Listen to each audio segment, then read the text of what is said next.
C'est à travers la Toscane que nous continuons notre voyage avec un premier arrêt dans la très célèbre ville de Pise.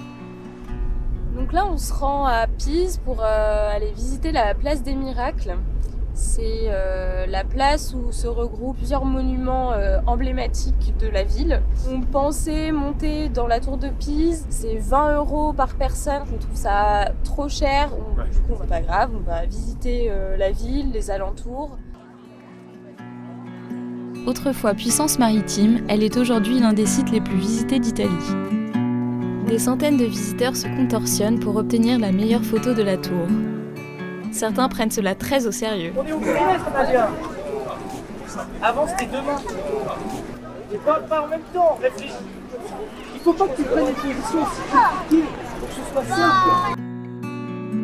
Arrivés sur la place des Miracles, nous sommes frappés par la beauté des lieux. Une immense esplanade verdoyante surplombée de joyaux architecturaux. C'est impressionnant en vrai la pente. Je sais pas si ça rend en vidéo, mais on a vraiment l'impression que ça va s'effondrer. Construite en 1064 et faite de marbre blanc, la cathédrale Notre-Dame de l'Assomption de Pise célébra la grandeur de la puissante république maritime de l'époque. À la croisée du transept se tient un petit dôme de style byzantin, dont la coupole donna naissance au style roman pisan. Puis, le plus grand baptistère au monde, Saint-Jean de Pise, d'une circonférence de 107 mètres pour 55 mètres de hauteur.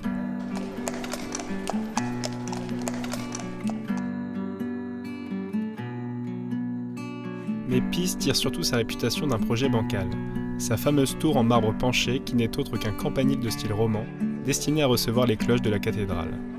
Il aura fallu 177 ans pour construire cette tour, car dès l'ajout du 3e étage, elle penchait en raison d'un affaissement de terrain. Risquant l'effondrement, d'énormes travaux ont été entrepris en 2001, permettant de la redresser de 40 cm. Depuis, elle continue de se redresser toute seule de quelques millimètres par an.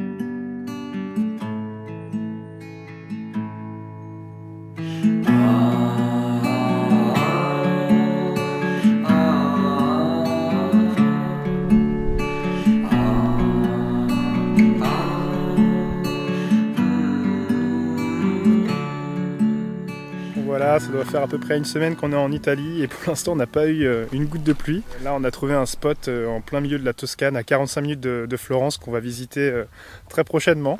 Et pour l'instant c'est un régal, on est au calme là, c'est hyper agréable. Il est 10h du matin et je crois qu'il fait déjà 20 degrés, on est le 31 octobre. Donc pour l'instant c'est assez confortable.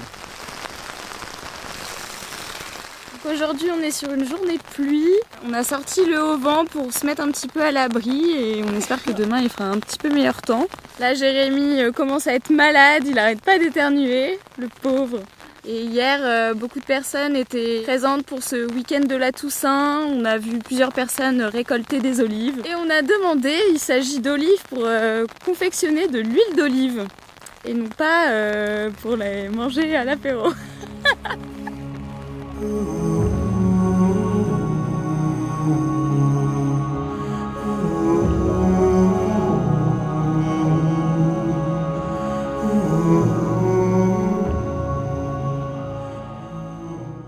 Tu peux nous expliquer ce qui se passe là? Il est 8h du matin, comment ça se fait qu'on n'est pas devant Santa Maria de Florencia? On avait prévu de prendre le train à 6h50 ce matin. On est parti en oubliant un jeu de clés dans la voiture, en oubliant de mettre l'antivol et on a notre enceinte portable qui est bien visible de l'extérieur. Donc, on fait demi-tour pour retourner au parking et pour être plus serein tout le reste de la journée. Mais du coup, toute l'avance qu'on avait prise, c'est foutu. Donc on va perdre, 2 heures, 2h30 en tout ce matin. Voilà. On va vouloir partir trop vite. Aujourd'hui, nous partons à la découverte du berceau de la Renaissance, Florence, la Bella.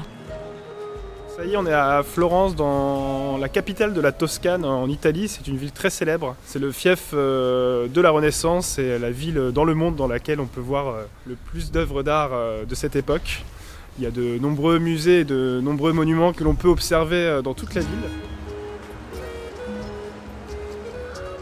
Florence, c'est aussi d'innombrables ruelles anciennes et très peu colorées, débouchant sur de nombreuses places, en commençant par la plus célèbre, la Piazza del Duomo. Cette place imposante attire les touristes du monde entier car il s'y tient la majestueuse cathédrale Santa Maria del Fiore. Certainement l'un des monuments les plus visités de la ville, celle-ci peut accueillir jusqu'à 20 000 personnes. Elle doit sa notoriété d'une part à son architecture unique, mais aussi par son dôme imaginé par le génie Brunelleschi. Il est le plus grand dôme en maçonnerie jamais construit au monde, avec un diamètre extérieur maximum de 55 mètres.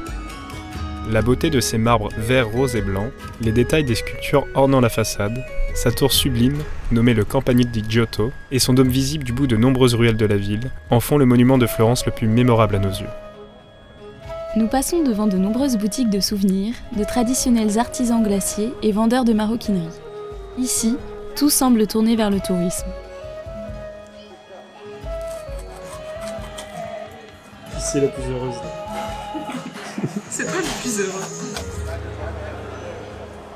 Donc là, on est sur la Piazza della Signoria et c'est assez particulier parce que sur cette place, il y a plein de statues. On n'a pas l'habitude de voir ça. D'habitude, sur les places, il y a une statue centrale, mais ici, on a vraiment sur toute la place plein de statues de la Renaissance. Il y en a partout et en plus juste derrière, là, il y a un énorme fort. Là, c'est assez impressionnant tous ces monuments.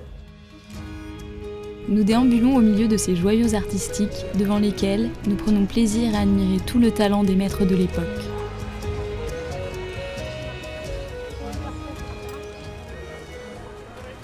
On est sur le Ponte Vecchio et si on fait vraiment pas attention, on a vraiment l'impression d'être dans une rue. Et dans une rue commerçante, c'est que des bijouteries ici. Nous voilà sur le Ponte Vecchio, le pont le plus ancien et le plus touristique de la ville. Au lieu de la joaillerie de luxe italienne, ce pont ressemble à s'y méprendre à une rue piétonne passant au-dessus du fleuve Arno.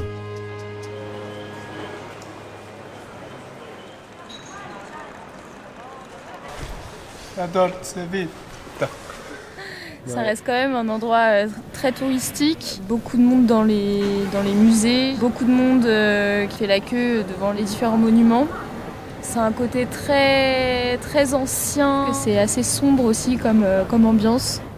Après, la ville en elle-même, passer 3-4 jours, on s'imagine pas trop, on est plus... On est plus nature. on est plus nature, donc sur les 5 terres, on était plus dans le thème. On va se régaler en Toscane. Apparemment, il prévoit du mauvais temps, donc on croise les doigts pour qu'il se trompe. Nous terminons cette visite entre le petit air de guitare joliment joué ou encore le sonnaille des cloches. La ville nous aura fait voyager dans le temps et en musique.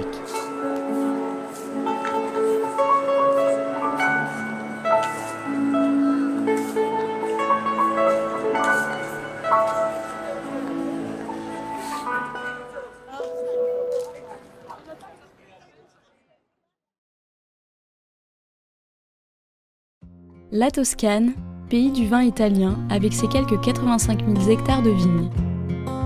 Région dans laquelle se dessinent des paysages bucoliques.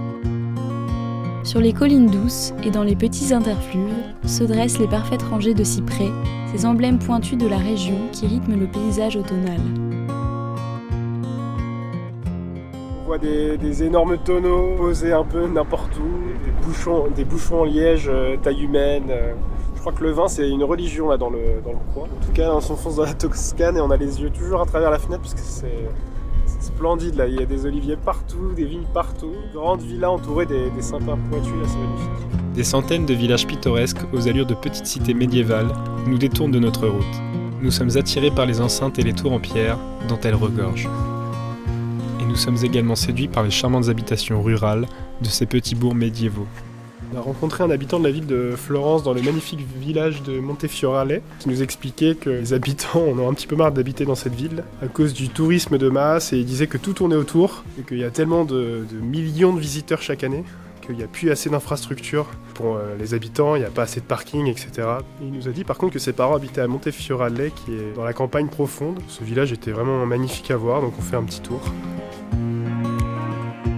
La ville est trop mignonne, on dirait un petit village pyrénéen. Tout est fait en pierre, c'est évidemment très calme et c'est entouré de toutes les vignes du Chianti, donc c'est très pittoresque, ça fait du bien d'être retourné en campagne. Je crois que c'est vraiment là qu'on se sent bien au calme, dans la nature. Pour un bon week-end en campagne, Montefiorale, nous vous le conseillons. Les routes nous conduisent au cœur de la région viticole du Chianti, considérée depuis toujours comme le cœur de la Toscane. Elle s'est bâtie un nom dans le monde entier avec la qualité de son vin. Elle représente donc un trésor inestimable pour tous les voyageurs désireux de découvrir la culture œnogastronomique toscane. Entre bourgs médiévaux, châteaux, fermes et vignes, elle offre des paysages uniques. Chaque année, plus de 63 millions de bouteilles y sont produites. Donc on vient d'aller à l'office de tourisme du petit village Rada di Chianti et on a appris que ça se disait pas Chianti mais Chianti. La dame nous a conseillé d'aller visiter le village de Volpaia, c'est le village qui se trouve juste à côté, et elle nous a conseillé de boire un petit vin du coin, Erta di Rada. Donc on va chercher un petit restaurant qui propose ce vin à sa carte et on va aller faire une petite dégustation du vin typique de la région de Toscane.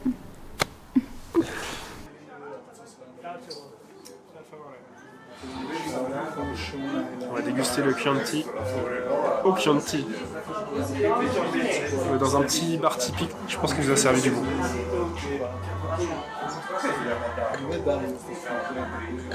Grazie mille. Grazie mille. Le barman nous a conseillé quelques petits villages à aller voir et des petits châteaux, donc on va aller voir ça tout de suite. En tout cas, on a dégusté un petit Erta di Chianti. Erta di Chianti et c'était très bon, c'était fort bon. On essaye aussi d'apprendre des petits mots de vocabulaire italien. Era squisito.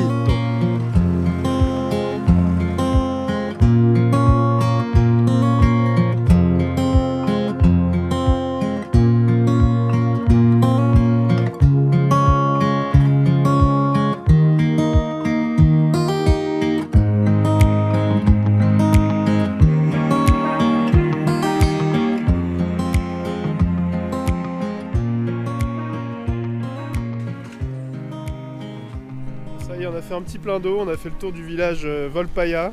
On a essayé d'interroger quelqu'un pour comprendre un peu comment était fait le fameux vin du Chianti, mais on a du mal à décrocher un bonjour déjà. Ouais. Peut-être qu'il parlait pas anglais. Et là, nous allons poursuivre la route vers le village De Pagliazzo. Pasano. Bravo.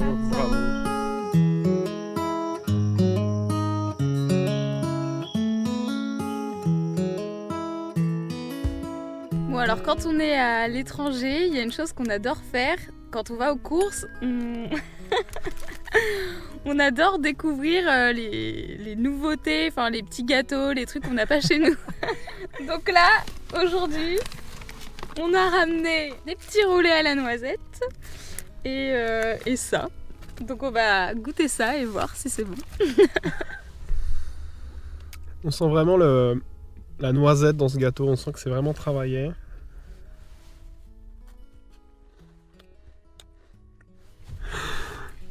Ouais.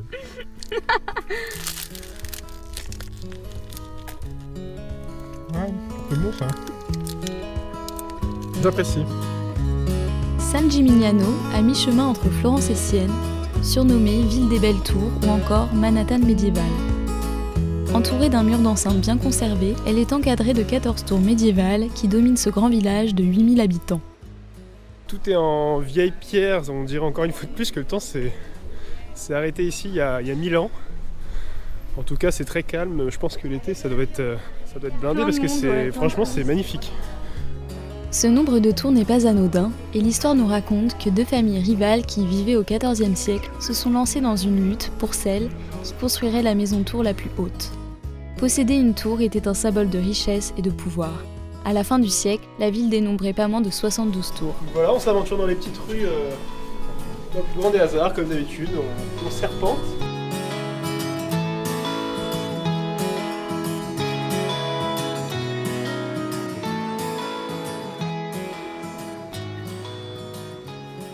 Il y a des grappes de raisin. Qu'est-ce que tu fais, l'oiseau, là? T'es trop petite? Il y a une belle grappe de raisin là et elle m'appelle. Là on est complètement perdu dans les ruelles. C'est tellement un labyrinthe ici. Je sais très bien où on va. On sait même plus où on est, on sait plus où on est garé, on sait pas où on va, mais on y va.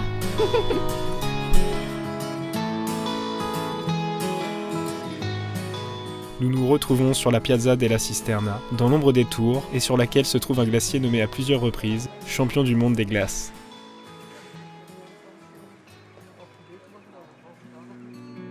La Toscane, petit paradis aux 1000 collines colorées par les vignes à perte de vue. Entre riche patrimoine culturel, vins de renommée internationale, paysages pittoresques, cette région saura séduire les amoureux d'histoire et de nature. Qu'il pleuve ou que le soleil rayonne sur ces étendues naturelles, nous avons été séduits par cette magnifique région qui porte merveilleusement bien sa réputation, son prestige. Dans le prochain épisode, nous t'emmenons avec nous dans une nouvelle région du pays, le Latium. Celle-ci baigne dans la mer Tyrrhénienne et possède un riche patrimoine multimillénaire. Nous visiterons Rome et notre première nouvelle merveille du monde, le Colisée. À bientôt.